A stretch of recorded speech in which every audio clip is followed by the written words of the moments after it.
BSB ক্যাম্পিয়নে আমাদের কাছ থেকে ভুয়া অফার লেটার দিয়ে টাকা নিছে 16 লাখ টাকা আমার ব্যক্তিগত কাছ থেকে নিছে। আজকে 2 বছর 4 লাখ টাকা করে 4টা চেক দিয়েছে, কিন্তু একটা চেকও পাস হয় নাই। ওনাদের কাছে আসলে ওনারা আমাদেরকে অফিসের ভিতরে দুর্ব্যবহার করে, আমাদেরকে ভিতরে ঢুকতে দেয় না।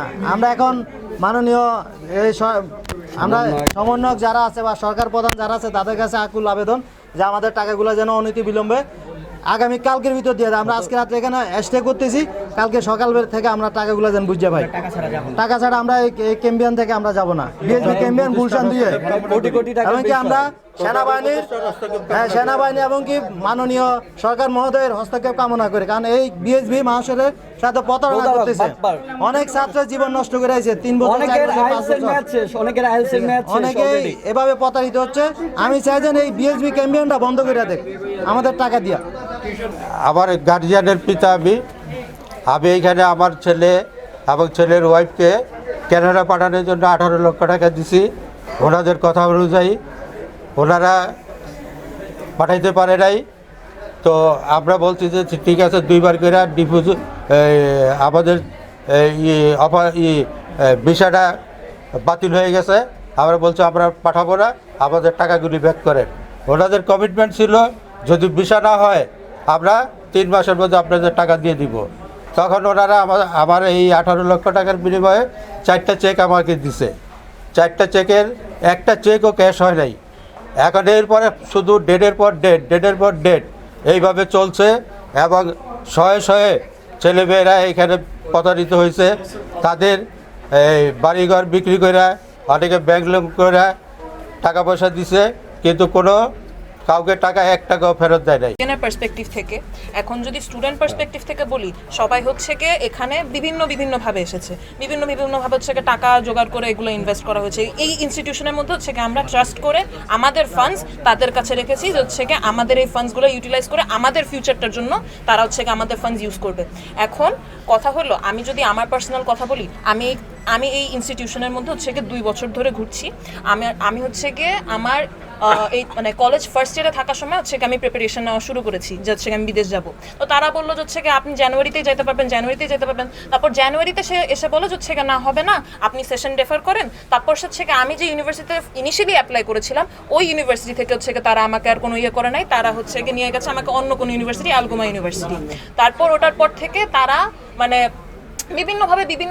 বিভিন্ন ম্যানিপুলেশন ট্যাকটিক্স ইউজ করে হচ্ছে গিয়ে তারা এভাবে আমাদেরকে এরকম ভাবে মানে একটা লুপের মধ্যে রাখছে।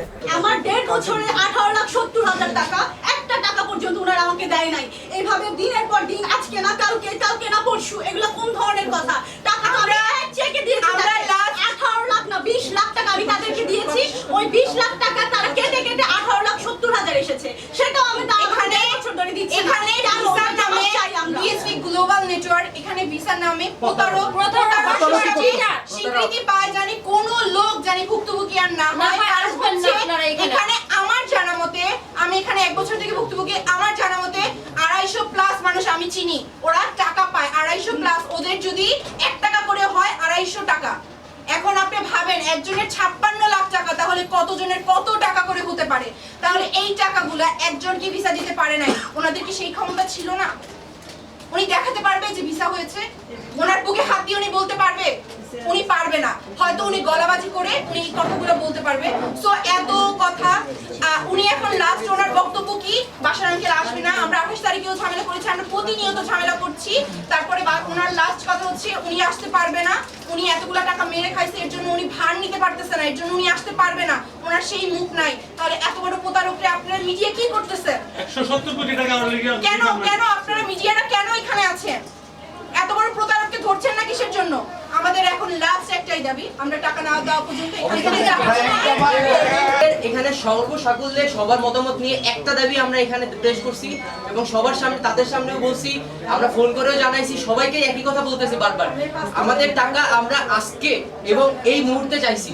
যেহেতু আজকে ব্যাংক বন্ধ হয়ে গেছে, আমরা আগামীকাল পর্যন্ত এখানে স্টে করতে রাজি আছি, যতক্ষণ পর্যন্ত আমরা আমাদের টাকা আমরা হাতে হাতে যেভাবে দিছি টাকা ওইভাবে দরকার হয় হাতে হাতে নিব, অথবা যেভাবে আমাদের এখানে আমাদের কথা হচ্ছে যে আমরা এই টাকা নিয়ে তারপর এখান থেকে যাব। আমি আমার বাচ্চাদের জন্য এই ক্যাম্ব্রিয়ানে বিদেশে ভালো উচ্চশিক্ষার জন্য আমি 55 লক্ষ টাকা দিছি। আমাকে বলছে 2023 সালের নভেম্বর মাসের মধ্যে আমার বাচ্চাদেরকে ফ্ল্যাট দিয়ে দিবে। আজকে 2024 এক বছর হয়ে গেছে, আমার বাচ্চাদেরকে পাসপোর্ট রিসিভ করছে, তাদের টাকা দেয় নাই বলে আমার রিসিভ পাসপোর্টের সব ক্যান্সেল করে দিছে, রিপোজ করে দিছে। ম্যাডাম কি একটু জিজ্ঞেস করেন তার অনুভূতিটা কি? 55 লক্ষ টাকা দিছি, খুশি আছে। ব্যাংকেতে আমার 1 কোটি টাকা এফডিআর করাইছে, আমি ওখানে 15 লক্ষ টাকা ইন্টারেস্ট দিছি। আমার এগুলো ড্যামারেজ কে দিবে?